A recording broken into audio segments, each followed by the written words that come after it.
વિદ્યાર્થી મિત્રો, મારી યુટ્યુબ ચેનલમાં તમારું હાર્દિક સ્વાગત છે। આજે આપણે ધોરણ 10 ની અંદર સ્વાધ્યાય 6 ની અંદર આગળ વધીએ તો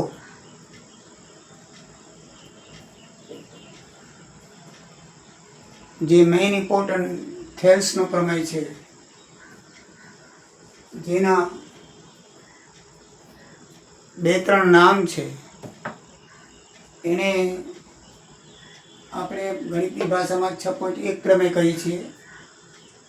પછી એ થેલ્સના નિયમ પ્રમાણે હોવાથી થેલ્સ ગણિતશાસ્ત્ર નિયમોથી એને થેલ્સનો પ્રમેય પણ કહેવામાં આવે છે। પછી એ સમપ્રમાણતાનો મૂળભૂત પ્રમેય કહેવામાં આવે છે અને ઇંગ્લિશમાં એને બીપીટી કહેવામાં આવે છે, બેઝિક પ્રોપોર્શનાલિટી થિયોરમ। એટલે બેઝિક એટલે મૂળભૂત, પ્રોપોર્શનાલિટી એટલે પ્રમાણસરતા અને થિયોરમ એટલે પ્રમેય। એને ટૂંકમાં કહેવામાં આવે છે બીપીટીનો પ્રમેય। ઇંગ્લિશમાં એને બીપીટીનો પ્રમેય કહેવામાં આવે છે, ગુજરાતીમાં એને સમપ્રમાણનું મૂળભૂત પ્રમેય કહેવામાં આવે છે। આ સમપ્રમાણનું મૂળભૂત પ્રમેય એટલે બીપીટી। ઇંગ્લિશમાં એને બીપીટી કહો તો ભલે અને ગુજરાતીમાં તમને સમપ્રમાણતાનું મૂળભૂત પ્રમેય કહો તો ભલે। એટલે પરીક્ષામાં ઘણી વખત પ્રતિજ્ઞા ન લખે, આ પ્રમેય તમને 4 રીતે પૂછી શકાય।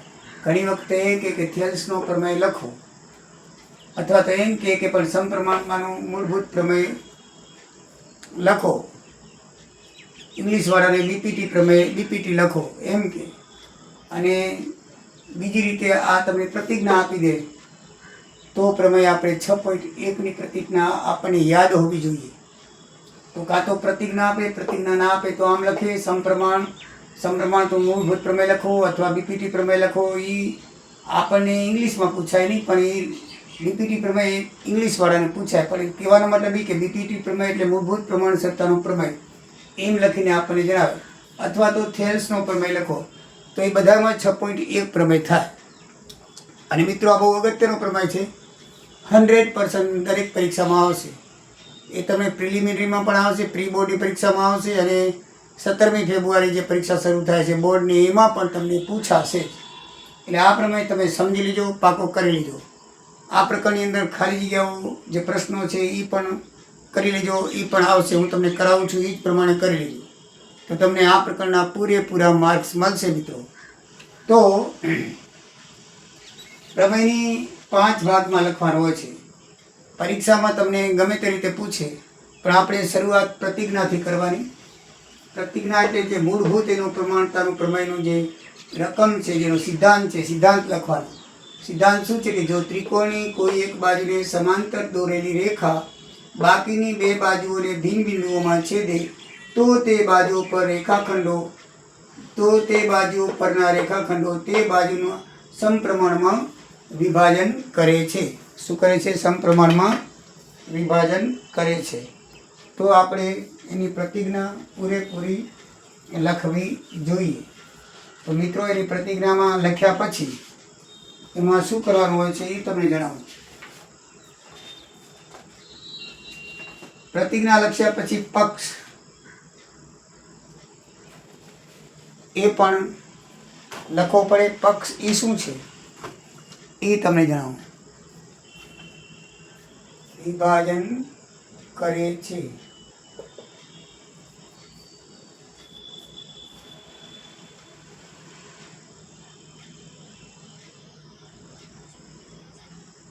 તે બાજુઓને રેખાખંડો, તે બાજુઓનું બાજુ પર રેખાખંડો,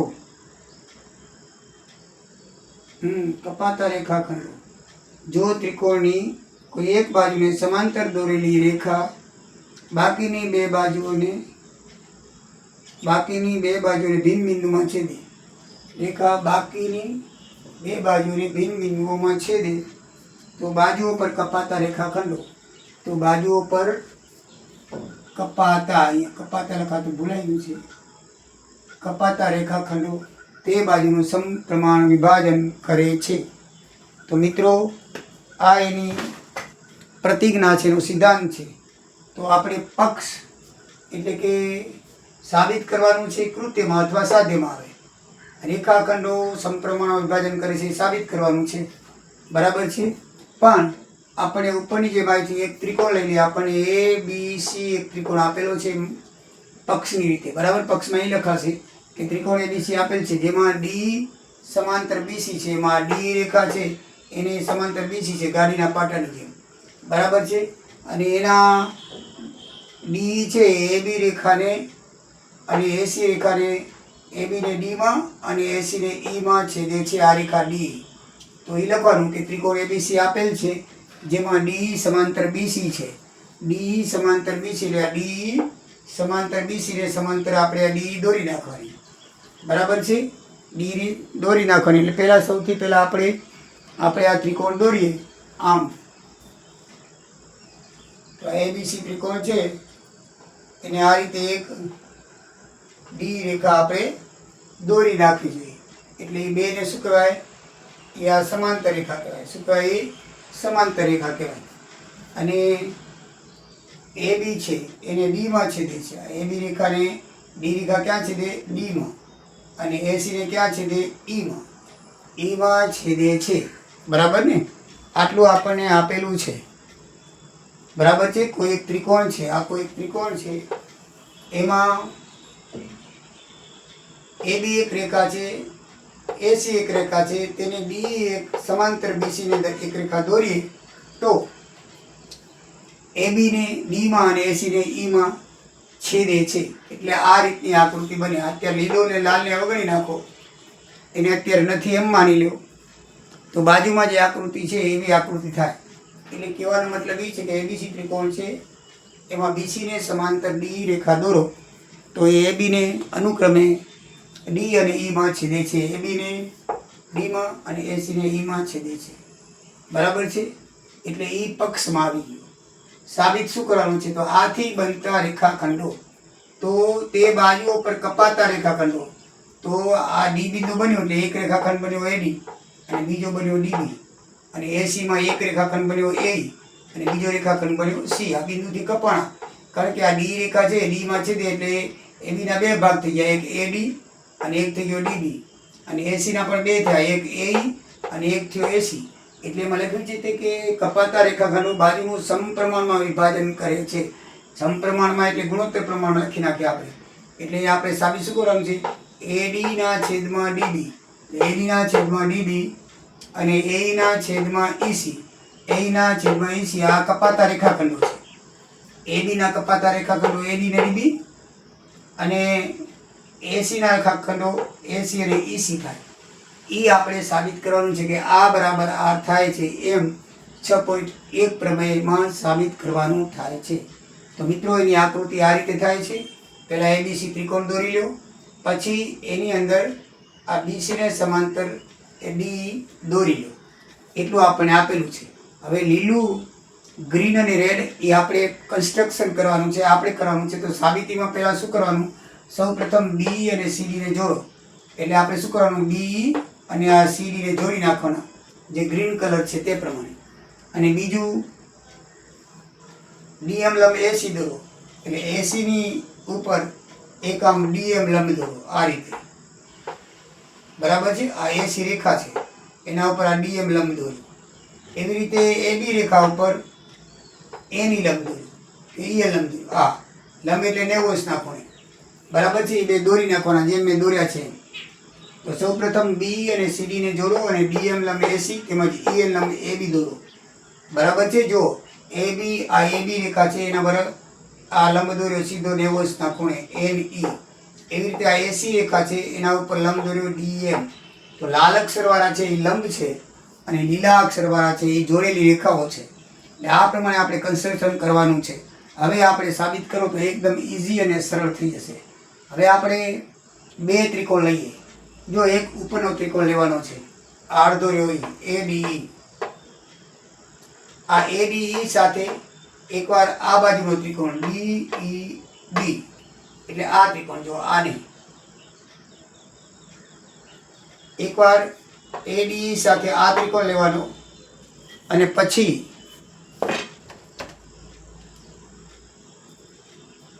ADE સાથે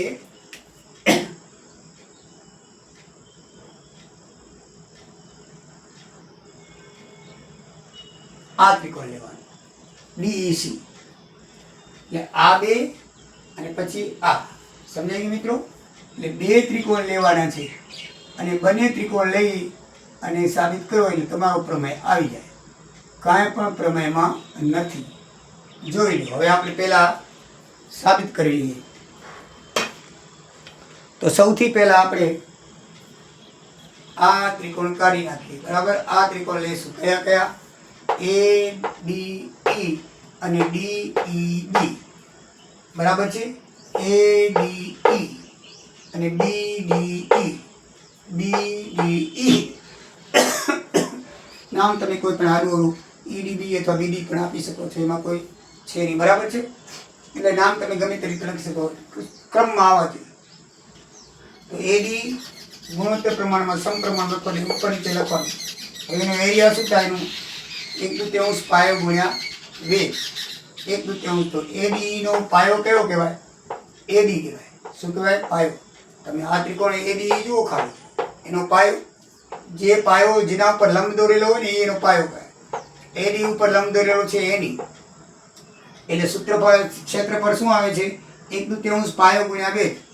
પાયો ગુણ્યા 2 એટલે AD ગુણ્યા ANI. શું આવે? AD ગુણ્યા ANI. દરેક ત્રિકોણનું ક્ષેત્રફળ લખવાનું છે. શું લખવાનું છે? એરિયા. આ AR એટલે એરિયા, ક્ષેત્રફળ. ARED બરાબર 1/2 પાયો ગુણ્યા 2. એવી રીતે ARBDE, ARBDE એનો વેધ, તો એનો વેધ EN થાય. તમને કે સાહેબ BD ની અંદર તો વેધ આવતો નથી, તો એનો એની કેમ આવે? એની તો ત્રિકોણથી બારે છે. પણ તમને સમજાવું કે ઘણી વખત આપણે એવા ત્રિકોણ હોય, જો આવા ત્રિકોણ હોય,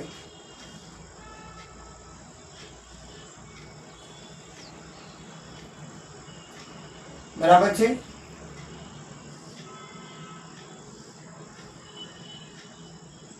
આ એનો પાયો છે. એની ઊંચાઈ તો આમ થાય. બરાબર ને? એની ઊંચાઈ પણ જો એ 300 હોય તો, એક મિનિટ,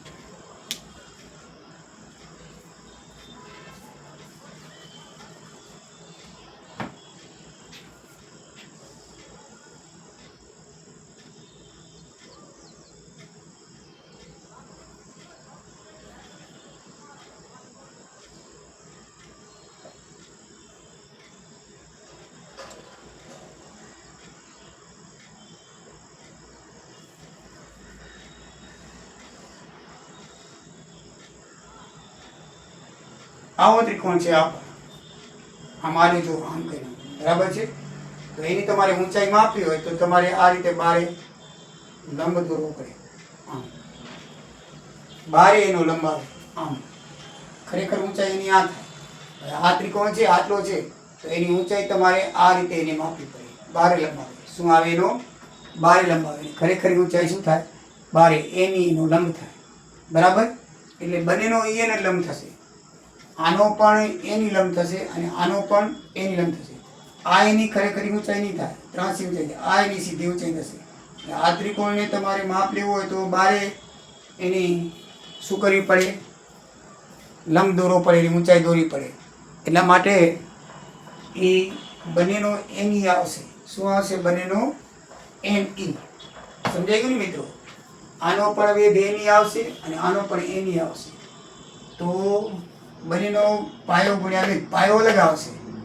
આનો પાયો DB આવશે. શું આવશે? DB. DB ઉપર NE છે. શું છે? DB ઉપર NE છે. એટલે પાયો અલગ આવશે. અને EN, બરાબર છે? EN. DB ને આમ લંબાવો તો એના ઉપર EN થશે. એટલે બંનેનો જો પાયો છે એ અલગ અલગ આવશે અને એનો વેધ છે બંનેમાં સેમ આવશે. તો આપણે તમે 1/3 ઉડાડી દો, EN ને ઉડાડી દો, એટલે AD છેદમાં DB વધે. AD છેદમાં DB વધે. હવે આપણે મિત્રો બીજા ત્રિકોણ સાથે જોઈએ તો, બીજો ત્રિકોણ એટલે આ ત્રિકોણમાં પતી ગયું. હવે આ બાજુ આવો. આ ત્રિકોણ ADE અને DEC, ADE અને DEC. આ ADE તો છે, એમાં DEC આ બાજુનો ત્રિકોણ. હવે આ બાજુ ના બાજુ તો એમાં તમારે એ લંબ DM લંબ એ આધાર માનો. અહીંયા કેમ આપણે AD આધાર માન્યો હતો, તો આ બાજુ AE આધાર થશે અને DM લંબ થશે. જો AE આધાર એના ઉપર લંબ DM, તો AE આધાર થશે. બરાબર છે ને? AE આધાર ગુણ્યા DM લંબ. AD નું ક્ષેત્રફળ શું થાય? આ AD ત્રિકોણ છે એનું ક્ષેત્રફળ શું થાય? પાયો ગુણ્યા વેધ. પાયો AE ગુણ્યા વેધ DM. પાયો AE ગુણ્યા વેધ DM. આમ પાયો AE ગુણ્યા વેધ DM. ઓમાં પાયો AD હતો અને વેધ AD હતો. એક સાઈડ આ બાજુ કરો ત્યારે આ સાઈડનો ને આ સાઈડનો ત્રિકોણ લેવાનો, અને પછી આ સાઈડ કરો એટલે આ બાજુને આ ત્રિકોણ લેવાનો. નીચે જે બે ત્રિકોણ બને છે એની ઉપરનો જે ત્રિકોણ છે AD એની જોડે કમ્પેરિઝન કરવાનું છે, એટલે એ સાથે લેવાનો છે. જ્યારે તમે ડાબી બાજુ લો ત્યારે તમારે ABD નો પાયો AD થાય અને એનો શું થશે? વેધ થશે. જ્યારે તમે આ બાજુ લો ને ત્યારે AE પાયો થશે. શું થશે? AE. અને વેધ થશે DM. વેધ શું થશે? DM. બરાબર છે? એવી રીતે DEC. હવે આ લેવાનું DEC. તો DEC માં આ EC પાયો થશે.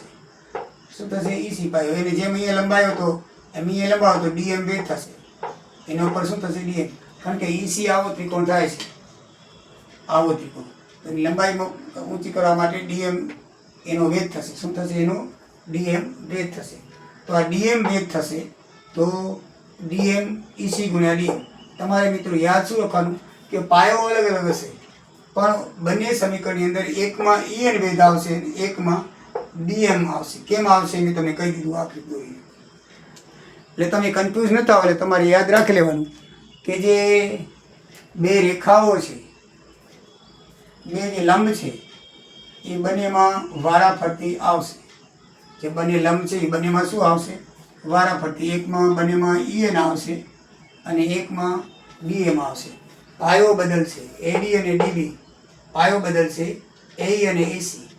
બરાબર છે? પણ DM EN પહેલો જ્યારે લેવો AD ત્યારે એનો પાયો AD આવશે તો એનો લંબ આવશે EN. અને નીચે તમારે DB પાયો લેશો. આ લેશો, આ બાજુનો ત્રિકોણ આ કાઢી DB ત્રિકોણ લેશો, DB આધાર લેશો ત્યારે પાયો EN આવશે. આમાં પણ તમે AE ગુણ્યા DM થશે, એનો વેધ DM થશે, અને પછી EC ગુણ્યા DM થશે.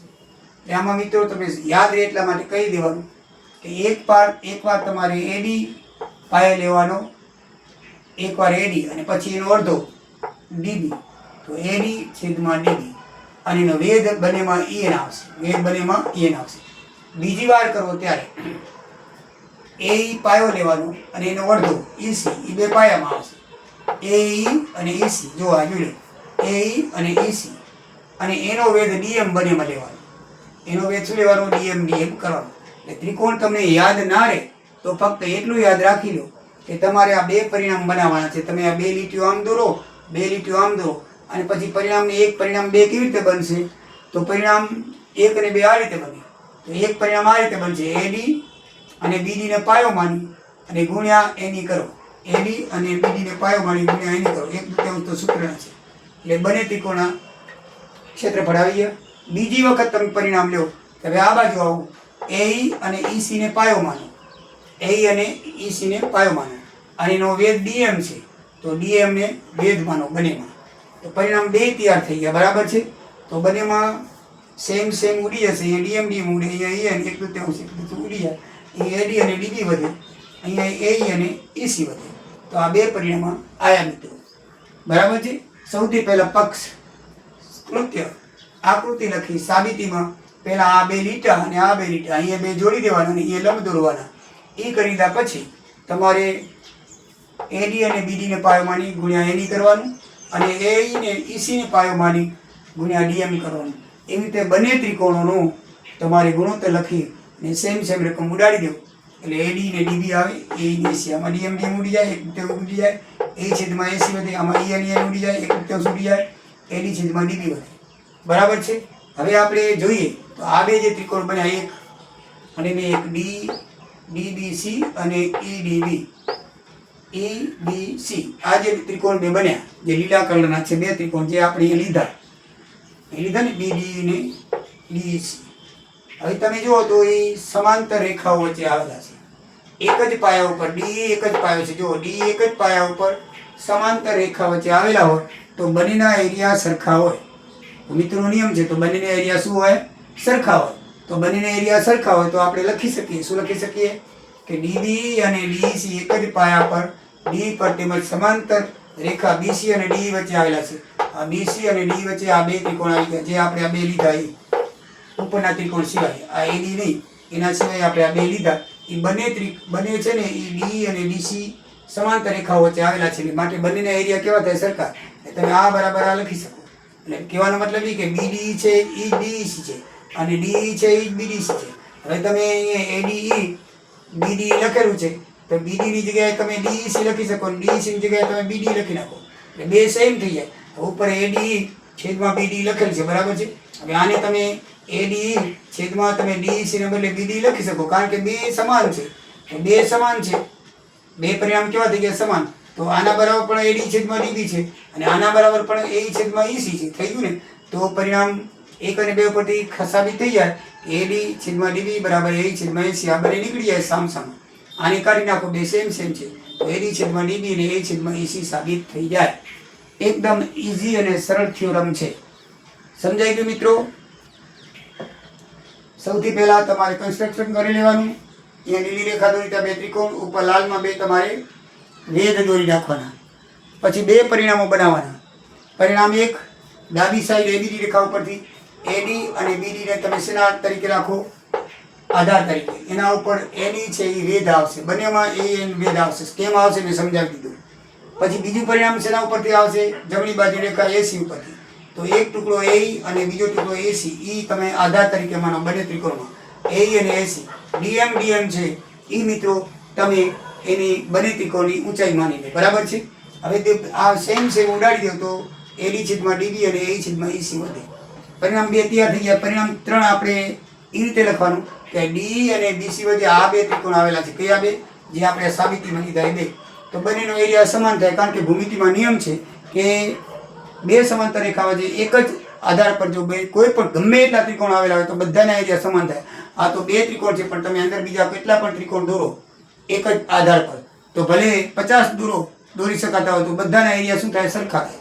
તો માટે આ બેના એરિયા પણ શું થાય? સરખા થાય. તો તમે આ છે એ જગ્યાએ આમ પણ લખી શકો આમ જગ્યાએ આમ પણ લખી શકો. તો ઉપરના પરિણામમાં AD BD આપણે એમને રાખીએ પણ એ DEC છે એની જગ્યાએ તમે BD લખી શકો.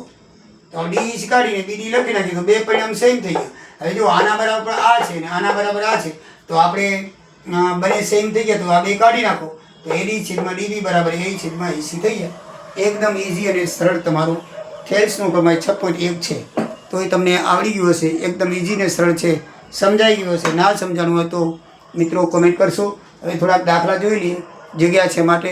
3 દાખલાઓ છે એમાં બે આકૃતિઓ આપેલી છે ABC અને DE બંનેમાં સમરૂપ છે કે નહીં? તો સમરૂપમાં આપણે શું જોઈએ છીએ કે બાજુના ગુણોત્તર અને એકરૂપ ખૂણાઓ જોઈએ એ સમરૂપ હોય તો એ સમરૂપ કહેવાય. તો આપણે આ AB છેદમાં D BC છેદમાં EF અને AC છેદમાં DF આ બાજુ લે તો આ બાજુ લેવાની, પાયો લે તો પાયો ને આ લે તો આમ એમ બાજુઓ લેવાની અને પછી તેમાં દરેકના માપ મૂકી દો તો AB છેદમાં D 3/4.5 6/9 8/12 આ બધાને માપ મૂકો. બધાને ઉડાડી દો તો બધામાં 2/3 આવશે. શું આવશે? બધામાં 2/3 આવશે. એટલે કહેવાનો મતલબ એ કે બધી બાજુઓ સમપ્રમાણમાં છે. તો લખવાનું એ બાજુનો ગુણોત્તર સમપ્રમાણમાં છે. તેમજ બંને ત્રિકોણના ખૂણાઓ A છે એ D ને અનુરૂપ છે, B છે એ E ને અનુરૂપ છે, C છે એ F ને અનુરૂપ છે. બરાબર છે?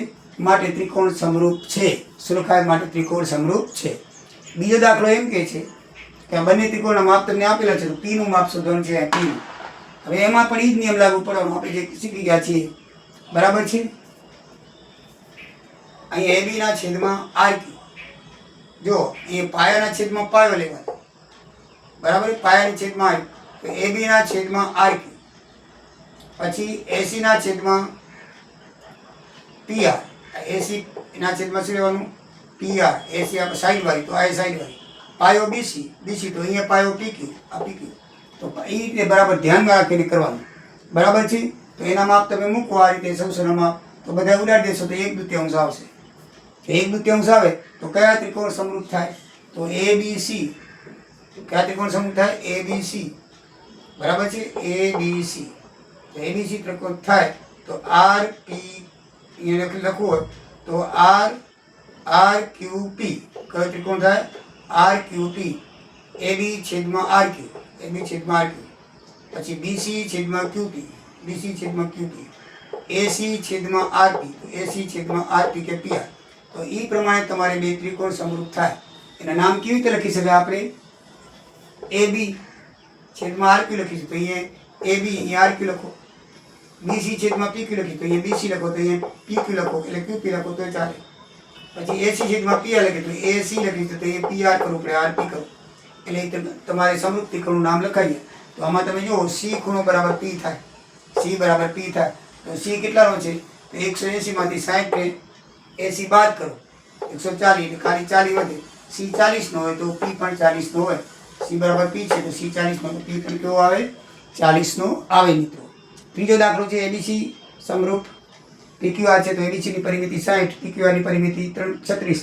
તો PQ ન હોય તો AB બરાબર ખાલી ગયા. તો એ આપણને ખબર છે કે આ બે ત્રિકોણ AB, BC, AC છે.